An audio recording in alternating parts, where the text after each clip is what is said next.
Et je lui lis ça. Elle me dit, ah non, tu peux pas écrire ça quand même.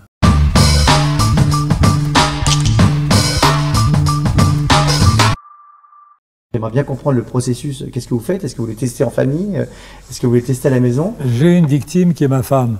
Ah, et vous lui faites tout le dialogue depuis quelques oui, années? Parce que mais ça la fait quelques malheureuse... années que vous êtes ensemble quand même. Ah, mais ça fait très très longtemps. Mais la malheureuse, en plus, ne rit pas, ce qui pour un auteur de comédie, très c'est terrifiant. Oui. Comment vous savez si ça marche? Je ne sais pas. Non, non, je plaisante. Elle ne rit que quand les gens tombent. Je ne peux pas faire des chutes sans arrêt, non, ni au cinéma, ni au théâtre. C'est problématique. Mais le fait de lire quelque chose à quelqu'un, hein, oui. C'est fascinant. Parce que moi, je fais un truc, et je le conseille à tous les jeunes scénaristes, hein, c'est que je réunis 4-5 copains, et je leur fais la lecture de ma pièce ou de mon film. Et en fait... Et vous lisez vous-même? Je lis moi-même et j'ai une voix plate.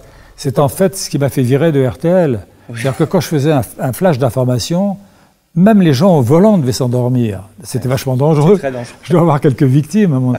Et alors donc, je lis ça à Françoise, ma femme, et puis je vois simplement un truc qui l'a trahi, c'est que quand elle s'emmerde, son œil part comme ça. Elle s'en va. Ah. Plus que ce qu'elle me dit. Comme quand on décroche au théâtre, parce qu'on s'en va. Oui, oui, oui. Je me rappelle d'ailleurs, un jour, j'ai eu un problème avec le vétérinaire Jean Carmé dans Les Fugitifs. Ouais.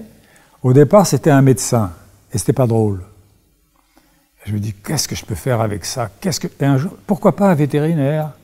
Et je mets le rôle, donc, vétérinaire dans le film, et j'appelle Françoise, ma femme. Et je dis, je peux te dire quelque chose, chérie?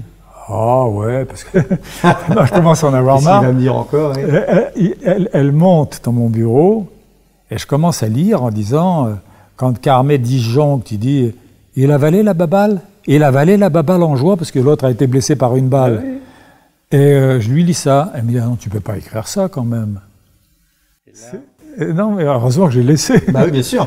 C'est dangereux. Mais en même temps, c'est vachement important d'avoir quelqu'un en face de soi.